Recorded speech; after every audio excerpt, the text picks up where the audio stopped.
The ban of TikTok in the United States is set to start on Sunday, the 19th, so the day before Trump is inaugurated. But of course, we've had a huge outcry, not just from the people who love the app, but of course from its content creators and businesses who found a lot of success through the app. And it could also cost the US economy literally billions. Now, some people are stipulating and reporting that it could be the influence of AIPAC, the pro Israeli lobby.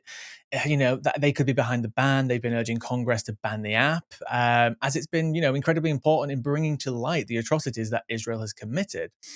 We know from very solid reporting done over the last few years, even before Gaza was being talked about, that Meta spent tens of millions of dollars lobbying Congress to get rid of TikTok. We also know that Trump threatened to ban it during his previous administration, with companies like Microsoft attempting to acquire it. They actually came really close to a deal. Like Microsoft almost bought TikTok, but the news cycle moves so fast that I think most of us just kind of forgot about it. But fast forward to the Biden administration, who signed a bill in April 2024, which passed overwhelmingly. It was like 300 to 50 votes. It was very popular, this bill. They passed it and said that TikTok poses a danger to the country and is a national security risk, and provided absolutely no evidence to the public on why. It seemed to all be based on hypotheticals on how the Chinese government could use it, but actually provided no evidence that they were doing it. So now we have the US, the beacon of freedom, and all the liberties in the world, banning apps from its population based off of simply no evidence. The bill stipulated that if ByteDance, the parent company of TikTok, it must sell their US branch of TikTok to an American company. So this doesn't affect TikTok anywhere else in the world, just America. But they have to sell it to an American company or they will be banned and removed from the app stores. They have until January 19th, this Sunday, to complete the sale. But since we've had lots of court battles, which have all failed, but ultimately, it led us to the Supreme Court, where TikTok appealed to them on the First Amendment rights, the free speech, which Americans love so much. Now, we expected to hear from the Supreme Court yesterday, but no opinions came down from the court. So we don't really know what's happening. There have been some reporting over the last few hours that TikTok might activate an extension that was put into the bill, which would give them a few more months. We've also seen some reporting that the Biden administration is seeing what they can do to stop the bill, despite the fact that, they were the ones who signed the original bill, which was banning TikTok. And we now know that the Trump administration has said that they will fight for TikTok to come back too, despite wanting to ban it during their administration. The entire thing is just a mess. But Trump's change of heart might have something to do with one of his biggest donors having huge investments in TikTok, but it also might have something to do with TikTokers flooding to another Chinese social media app called Rednote, where people are now posting videos of them learning Chinese and making memes about being TikTok refugees. The app actually went to #1 in the App Store. It kind of shows how the TikTok ban was just kind of pointless anyway. Sarah, have you joined Rednote? No, not yet. Is this my sign to join it though? I don't know. Are No, you I on the side of haven't. TikTok that's like all the Rednote memes? No, I haven't. I think my TikToks are really boring. It just shows things about my job, which is really so boring.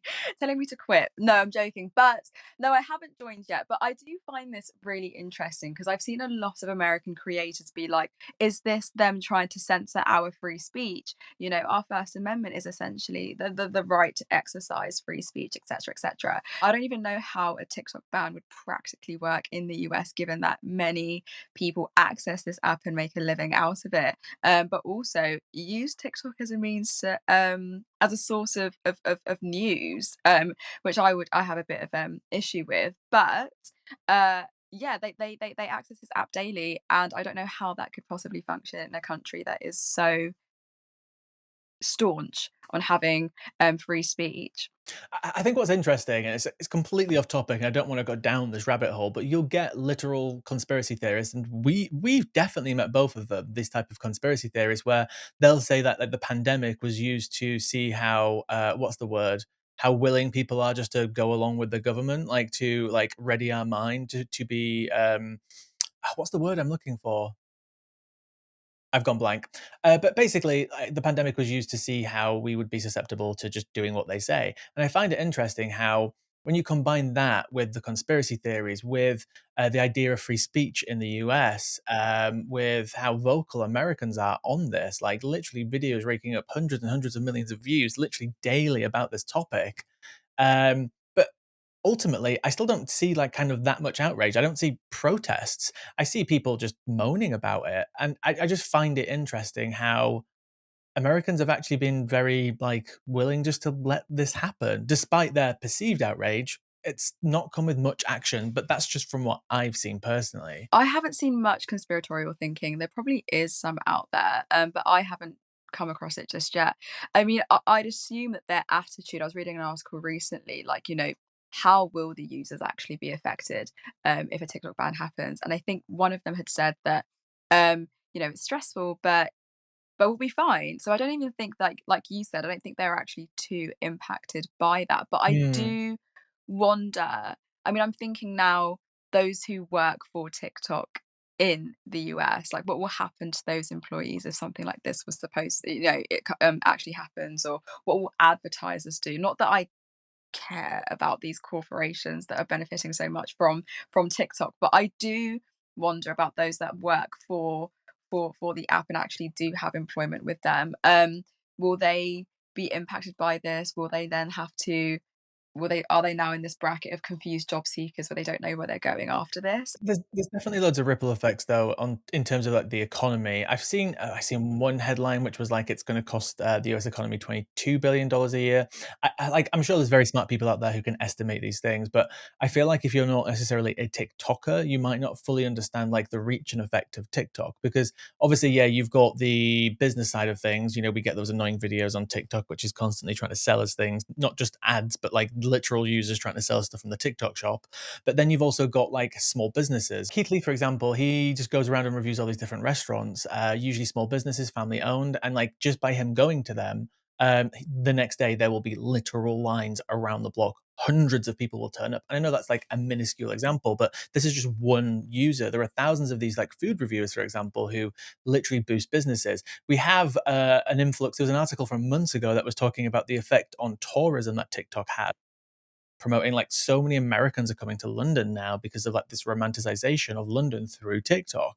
And there's all these like secondary effects of it. So I don't think you can really truly measure the effect that it will have on like the economy, on people, on businesses.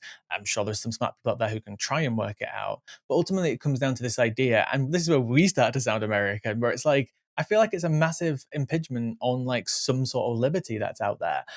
I would accept a ban if they could literally prove this is the Chinese government literally trying to indoctrinate you. Here's propaganda. Here's evidence of them trying to manipulate the algorithm for you to hate your government, all of these types of things.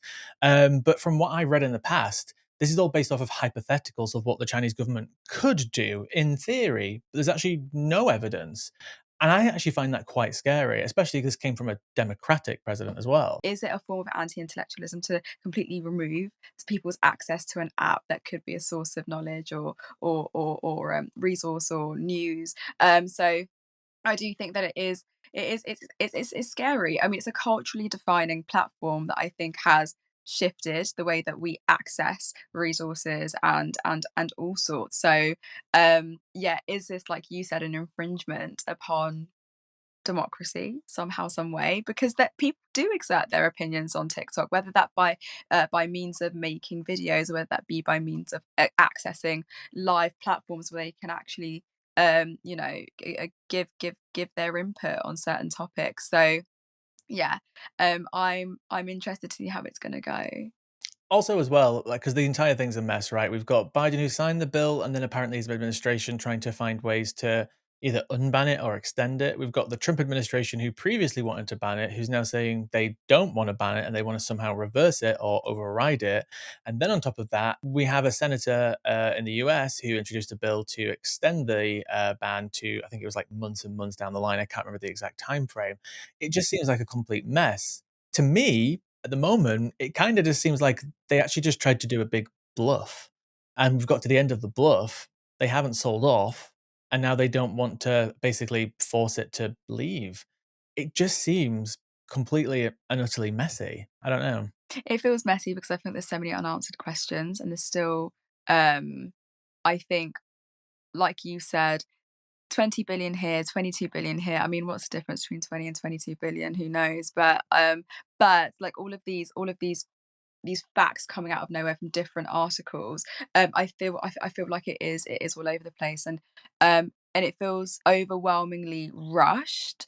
I feel like this news story came up out of nowhere. And maybe there were utterances of it being banned in some places. I think there was this happening a few months ago, but I don't think anyone thought that it would actually come into fruition. And then all of a sudden, yes. So on this date, this is probably when it's going to be gone. And I'm seeing people on TikTok saying bye, bye, bye TikTok, blah, blah, blah. And I'm like, this is feeling a bit dramatic. And yeah, like you said, incredibly rushed and messy. We may see a period where TikTok actually does get removed from the App Store for a few days, maybe, and the Trump administration comes in. We may see TikTok activate the extension, which I think is around 90 days that they can activate within the legislation, but could be rejected. And we might get TikTok for another few months and more people posting memes about being TikTok refugees.